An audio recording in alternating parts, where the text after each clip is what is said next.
Good morning, class.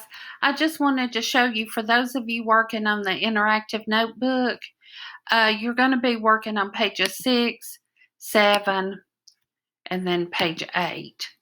And on these, you just have to write a little blurb in this part about an idea. What were the new ideas that came about in the salons of France? But when you're doing this, I want you to realize that I have attached up at the top the highlighted link, and if you click on it, it'll take you to the material I chose for you to go over to find the answers to these. So for this one, you're going to go to this history.com page, and as you go down, it's going to talk about the Age of Reason and Enlightenment. And also, as you go through this, you will start realizing how it interlocks with the scientific revolution. But you're going to start looking through and reading, and as you go through, you're going to notice that new ideas, each one of the philosophers or mathematicians who came up with new ideas during the Enlightenment. And then you're going to go back here, and then of course I have the salons here because that's where most of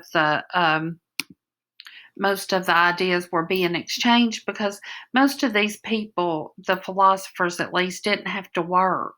And they spent a lot of time together thinking about life because they weren't having to work to earn a living and stay alive. They had time to think. And the salons, this is where a lot of this happened. People would have a guest over and they would start talking about, this is what I believe, and how all of these philosophies came to light, which still affect us today. It heavily impacted the American government anyway. So you're just going to tell me what the ideas are. Try to get 4 new ideas. Then when you go down here, you're going to also see Hobbes, Montesquieu, Locke, and Voltaire. And you're going to talk about each one of these are the 4 books. These are the 4 authors, and they were the philosophers who wrote about their philosophies in these books. You're going to decide, Thomas Hobbes, I can tell you to start with, wrote the Leviathan, and he thought people were inherently bad and that they had to have government to control themselves. If you let people just run amok in anarchy, or if you rely on people to take care of themselves, it'll never work. So for this one, you're going to have Thomas Hobbes for this, and then you can figure the rest of them out by going to these links that I provided. Then the social contract. Jean-Jacques Rousseau believed that people needed to give up a few freedoms to get protection, and that people could enter into what was known as a social contract, in which the government provides certain things to the people, and the people provide certain things to the government. It's kind of an exchange.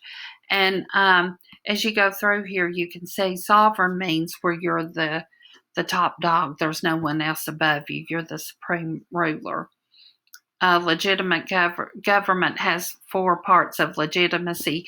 You don't have to worry about that here, but try to get these 3 things done down to responsibilities. And these are the responsibilities of the government and the people who were entered into the social contract. And if you look here, you can find his ideas, which can also go on the light bulb page up here, and you can see the social contract when you go to SparkNotes. Okay, so this is what you'll be working on Monday. If you need any help, text me or email me or message me on Edmodo. Okay, I'll see you in a video on Tuesday. Y'all have a good day.